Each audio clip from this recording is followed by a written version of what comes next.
Shalom family, in this video we will examine a few areas throughout the scripture to determine who was a prophet like unto Moses in Deuteronomy 18:15.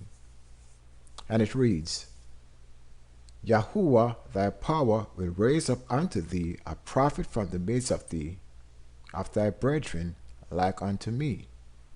Unto him you shall hearken or listen. Here's the understanding.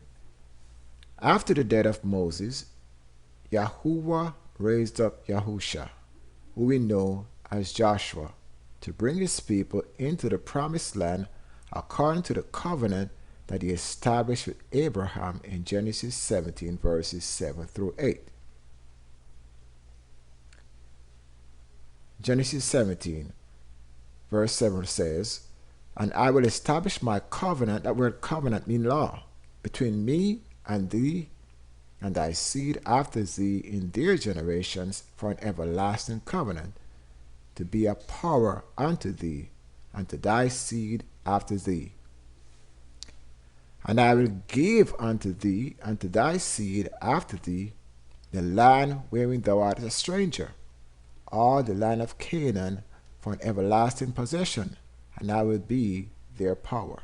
Praise Yah. King David reminds us of this covenant or law in Psalms 105 verses 9 through 11, and it reads, This is the covenant he made with Abraham, as the oath he swore to Isaac.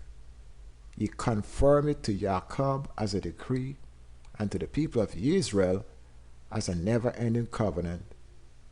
And he's now quoting, I will give you the land of Canaan as your special possession.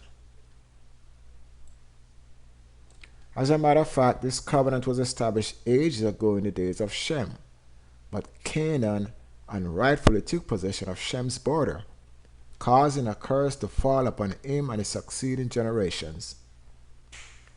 That is why we find in Deuteronomy 7 verses 1 through 4, Yah gave the command to destroy all the Canaanites dwelling in the land.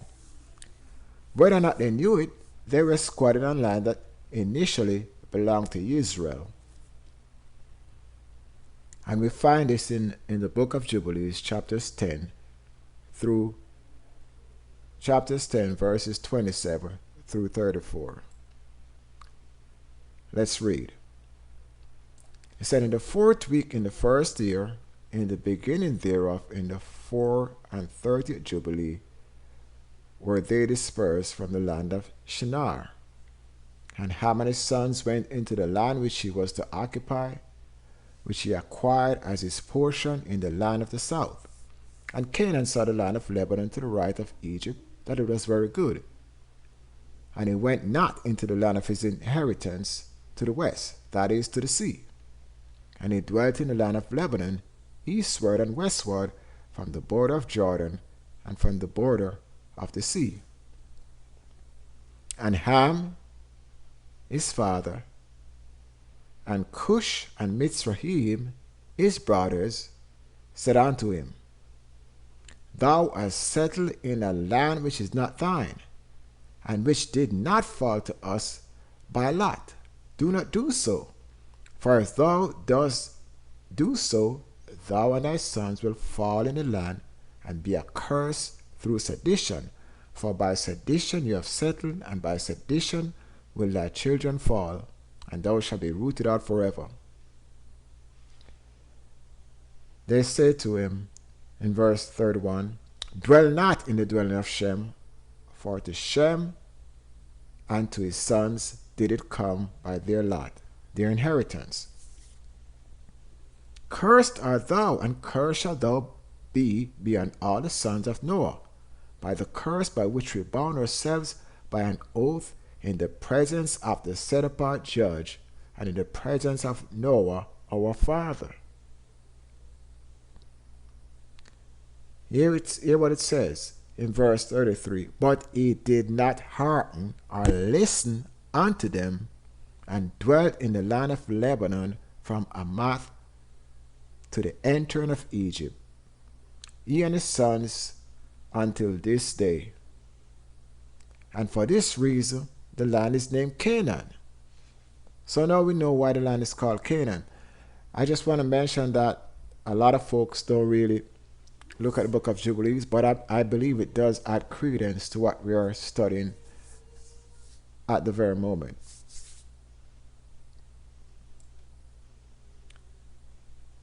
So Moses was not able to do this. Do what? Bring the children of Israel into the promised land because of the event at Meribah. Therefore, Yahusha was raised up to take the place of Moses and fulfill the law or covenant. The book of Sirach, 46 verse 1, shows that Yahusha was the one that was risen up and fulfilled the prophecy of Deuteronomy 18:15, in addition to fulfilling the law of taking the children of Israel into the promised land, as mentioned earlier.